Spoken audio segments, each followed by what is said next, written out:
लगाई है कि ये जीव निकल नहीं पाए, कैसे भी जीव मेरे जाल से बाहर ना निकल पाए। और सबसे ज्यादा उसकी निगाह रहती है जब इंसान बनाता है कि अगर इसको कहीं सच्चा मार्ग मिल गया और ये भक्ति मार्ग पर चलने लगा, सदगुरु मिल गए, इसको घर का पता मिल गया, तो अगर इसमें चेतना आ गई, इसमें वीतरागी भाव आ गया, जागृति आई।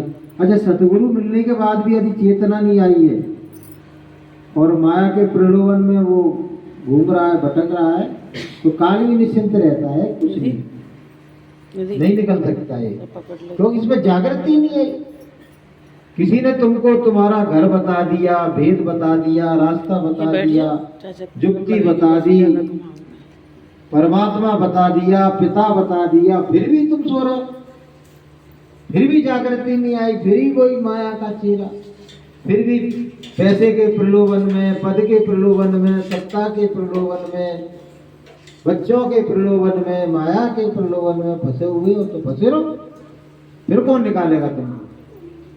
मनुष्य जीवन पाके भी अगर जागृति नहीं आई और इंद्रियों के भोगों से हम उपराम नहीं हुए,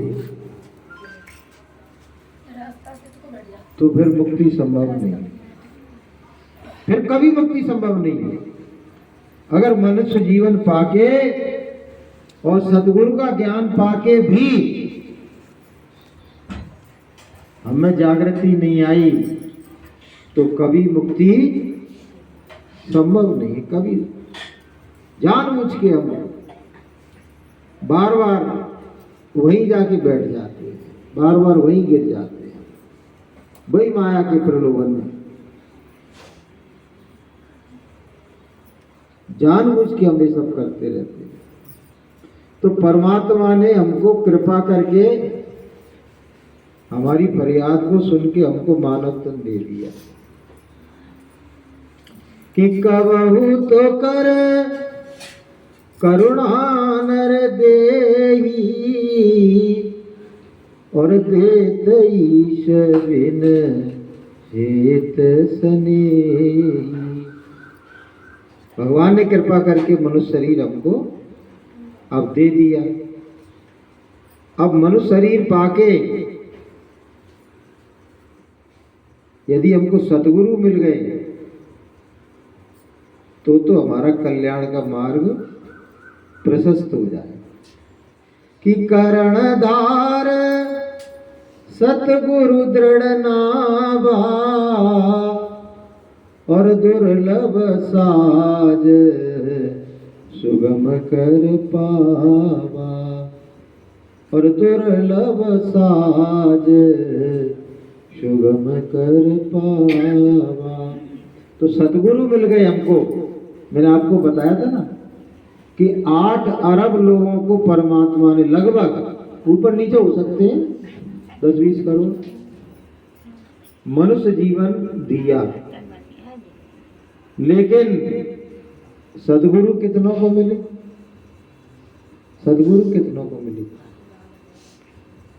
लाख, करोड़, 2 करोड़,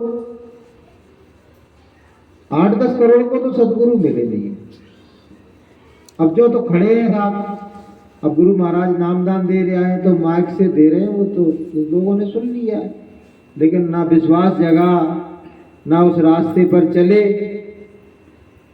ना आपने भगवान का भजन किया। तो गुरु महाराज कहते हैं कि मेरा धन मेरे पास वापस आ जाएगा अगर तुमने ग्रहण नहीं किया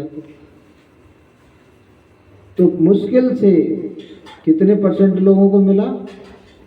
800 करोड़ में से 1 करोड़ होंगे पूरे विश्व में। बहुत से लोग कहते हैं 40 करोड़ लोगों को नामदान दिया गुरु महाराज ने। तो नामदान दिया नहीं, नामदान उनने सुन लिया होगा। नामदान दिया तो उनने सुन लिया, वो जानते हैं कि ये इस तरह से बताते हैं, लेकिन उन्होंने विश्वास कितनों को जगा? 40 करोड़ को थोड़ी जगा है। मैं समझ में नहीं आता लोग कैसे कह देते 40 करोड़। 40 करोड़ का मतलब क्या है पता है आपको? लगभग 4 आदमियों से 1 आदमी नामदानी। भारत में है ऐसा? नहीं है। 4 में से 1 सत्संगी है क्या? तो अपने मोहल्ला में देख लो, अपने कॉलोनी में देख लो, अपने परिवार में देख लो, कतई नहीं है। यानी किस तरह का आंकड़ा फिट करते हैं लोग। तो 1% भी लोगों को मतलब सतगुरु का ज्ञान उन्होंने ग्रहण नहीं किया है।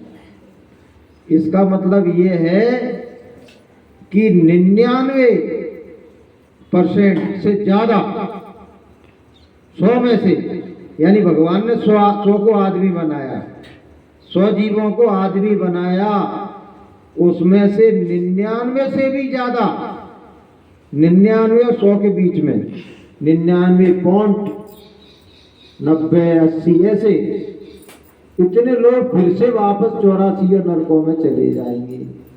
फिर से सोचो कितना कम आंकड़ा।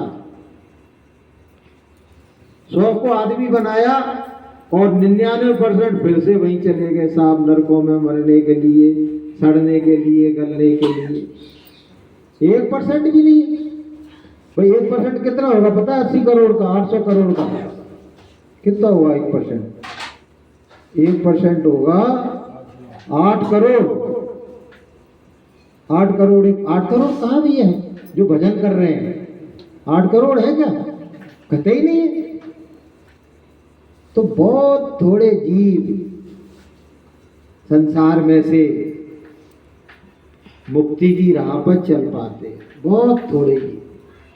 अपन लोग सब इधर से उधर से सब लोग आके यहाँ बैठ जाते हैं तो जो लगता है बहुत हो गए साहब, बहुत प्रेमी है साहब, बहुत है साहब, लेकिन है वो बहुत ही थोड़े जो परमात्मा की राह पर चल रहे हैं।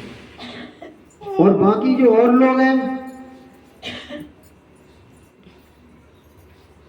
वो काल की ही तो पूजा कर रहे हैं, तो मुक्त कैसे हो जाए? देवी की, देवता की, भैया की, भवानी की, अगर इनकी पूजा कर रहे हो आप तो ये तो काल के ही उसमें है ना, तो आप मुक्त कहाँ हो पाओगे? मान लो आप स्वर्ग में चले गए पूजा करके, हैं? तो स्टोरेज फुल हो गई। संसार में